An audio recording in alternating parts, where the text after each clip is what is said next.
Hey guys, what's going on? Welcome to sunny and cold California. I actually drove my MR2 here, 2,000 kilometers down from Vancouver, and we are going to do a comparison. They both have 2-liter 4-cylinder engines to start. They're both manual, they're both rear-wheel drive, they both weigh right around 2,800 pounds. Let's go for a drive. Nah, I want to drive the BRZ first.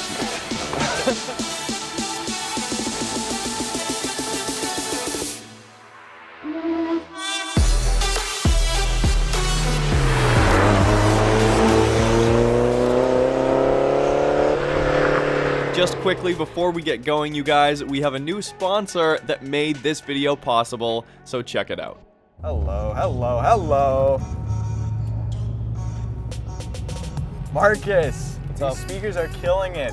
What did you get brand new in this car? You have to tell me. My speakers? Yeah. No, my speaker system in the 94 MR2 stopped working a long time ago. What? Really? Yeah, no, this is my Cove speaker, actually. No way. Yeah, I got rid of my old one. The one we used to always have at your place. Oh, yeah, of This course. one will fill your apartment way better. So Cove sent us this as a new sponsorship piece, and I'm like, Wow. hey, this is actually legit. Sick, dude. It's got the X-Bass subwoofer. Okay, yeah. So, you know, the normal Bluetooth speaker, kind of a little bit of a tinny sound. Yeah, That's very gone. tinny. This is what you want. When I get a call, the caller comes right through here. Oh, really? It doubles as a speakerphone, and none of my other Bluetooth speakers have this. It has a built-in microphone. That's sick. Yeah. Like, where would you take this? If I'm beaching it, hanging with the homies, you know. The beach, The beach, yeah. it's where we're going this afternoon, right? I mean, Yeah. beautiful day out here. We're going to the beach. We're definitely gonna be rocking some tunes with that thing. The best part is, you guys, it lasts for up to 8 hours on a single charge, so when Levi and I actually did go to the beach later, it was still rocking out. Use code ROADS65 for 65% off. The link is in the description.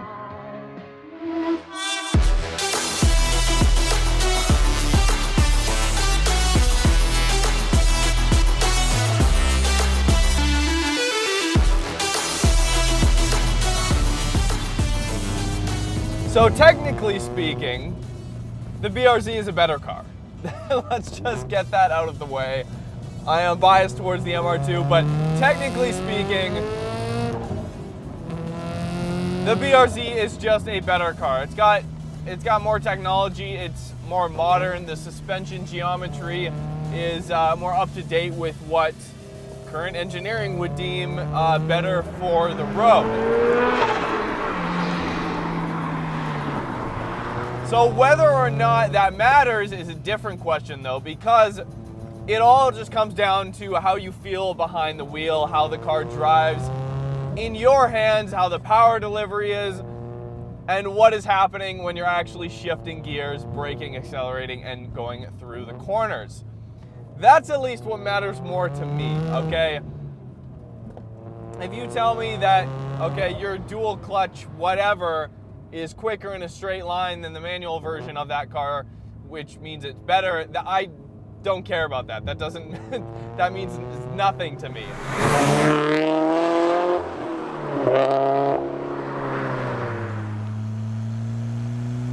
So as you guys know, or maybe you don't, this is my 1994 Toyota MR2 GTS that I imported from Japan 3 years ago now. It is my only car. It's my daily driver all year round. If I wasn't down here in California, I would have my winter tires and steelies on it for the snow back up in Vancouver. So it is truly my all-around vehicle. I don't have kids, I don't have a family. I do not need 4 seats or 4 doors, which is why this car is perfect for my life. But which is better? Which is the better driver's car? Which is the better all-around package? A turbocharged FA20 Subaru BRZ or a MR2 Turbo, second generation. A 94 GTS, it has the Gen 3 3S GTE sitting there right behind me. It's got a billet CT20B turbo on it, and it's got a catless 3-inch downpipe and a full 3-inch exhaust to match. A Link G4 ECU, Koni shocks, Eibach Pro Kit springs, and that's about it. It's a lot of fun to drive. And I know this car better than any car in the world. I'm more comfortable behind the wheel of my MR2 than pretty much any car. A couple of 911s have come close that I've, you know, put on a few miles on, but so the 3S GTE is paired with the E153 5-speed transmission. It's got a VLSD in the back, a viscous LSD. You can get an upgraded Quaife diff for this car, which my friend Russell has done with his supercharged V6 MR2. This is like that's a full build. You definitely need that differential for his setup. I think if there was realistically any more power than there is right now, then it might present a little bit of an issue. But in most weather conditions, in rain, and even in the dry, like,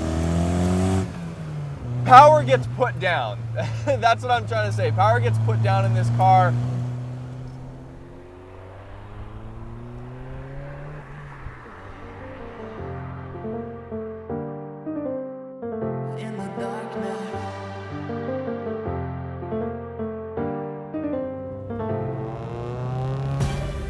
So under the hood is an HKS turbo kit. This car makes 285 wheel horsepower, so exactly 1 horsepower less than my MR2 Turbo. I'll say that with a little smirk on my face. It definitely makes way better noises than my car. Damn it! No! It's louder, it pops. My car did pop, but not on the current tune. And the throttle response is absolutely snappier in this car. The brakes are better, way more confidence inspiring in this car.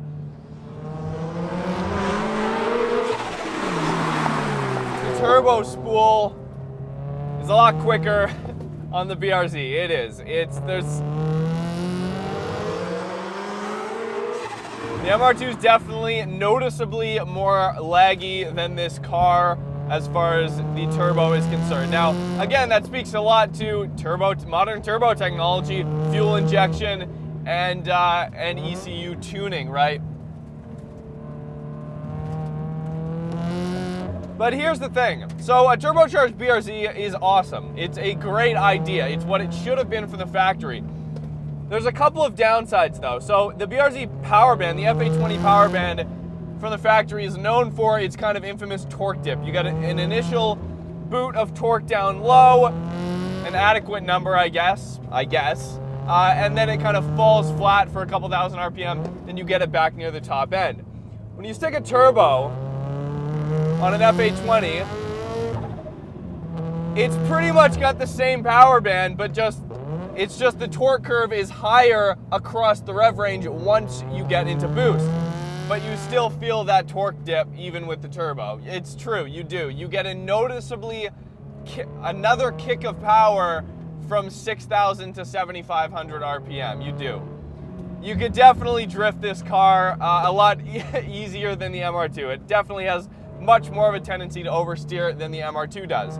So in that sense, it's a little bit more fun. It's a little bit more playful on the streets and on the roads if that's what you're looking for. And I think that's really what this conversation comes down to, is the fact that the MR2, just inherently being a mid-engine car with a staggered tire setup, lightweight, it kind of lends itself more to the grip driving than it does the playful, loose back end, kind of skinnier tire driving that the BRZ and FRS family of cars are known for.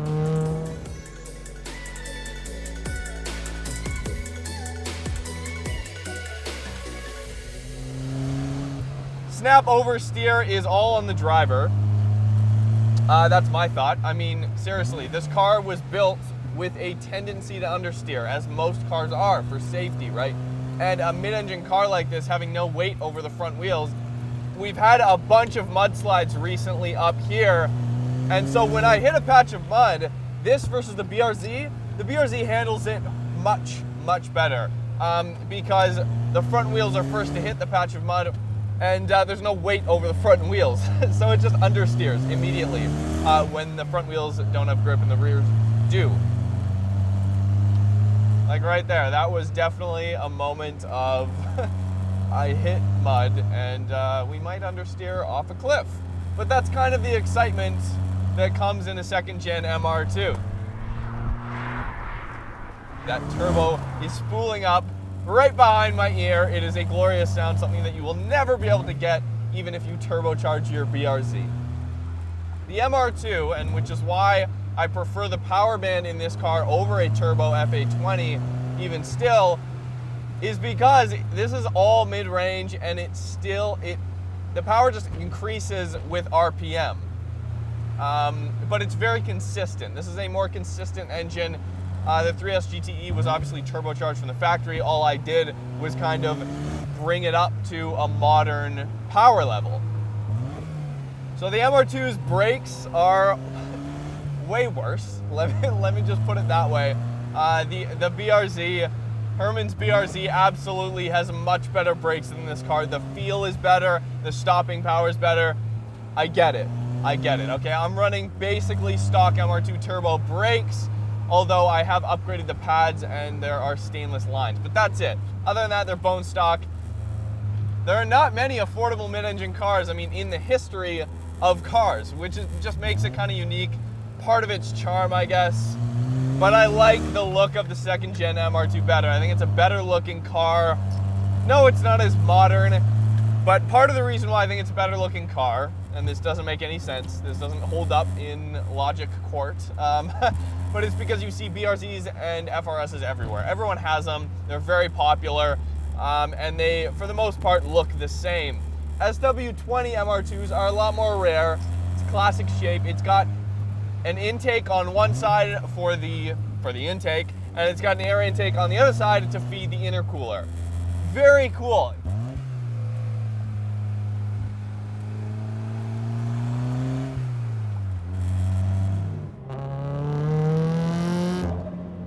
But the MR2 still has a noticeably more analog feel about it. 100%, it just does. You can't get away from it. This is drive-by-wire. There is no physical cable connecting your throttle pedal to the engine up there, which is a huge disconnect. For me at least, a noticeable disconnect. The main points this car has above the SW20, honestly, are in the convenience and the quote-unquote luxuries that it has on the inside, which is funny because the BRZ is like a stripped out, very basic sports car, you know? You do have, you know, a start-stop button. You've got an actual screen with GPS and nav if you want. You've got your music and Bluetooth all hooked up there. Whereas the MR2, you have to put in your own head unit if you want Bluetooth, etc., etc. In this car, you can keep an eye on all your temps on an actual LCD screen on here, right? I've got all my temps, exterior temp, battery, oil temp, oil pressure. In terms of the car feeding you information, this has an abundance of that, whereas the MR2 is all by feel. Hey, is my car overheating? Well, I don't know, let's check the rear view and look for steam or smoke or fire coming out of the engine lid behind you. You've got traction control in this car. The MR2 has nothing, doesn't have any driver aids whatsoever other than ABS, which you kind of have to consider as a driving aid. And the steering wheel is a million times more comfortable and better than the SW20 steering wheel from factory. There's certain things that you can't really do with the MR2, and it's kind of a good thing, right? Like, you can't put traction control on an MR2. I mean, you can, but it wouldn't, you know, it would take a lot of effort. And why? Why do you want traction control? Why do you want drive-by-wire, you know? Why do you want electric power steering over hydraulic power steering? These are the questions that you really have to ask yourself. And even though these cars are 25 years apart, they're very similar in a lot of ways. They are very, very similar in a lot of ways, just in the mindset. But thank you guys so much for watching. I hope you enjoyed the video. So if you haven't already, follow me on Instagram at Roads Untraveled to keep up with what we're doing. And be sure to check out our new store featuring both 3S GTE and FA20 embroidered engine code jet tags. The link for that is in the description. I'll catch you guys next episode featuring Bob's 3S GTE swapped first gen MR2 track car.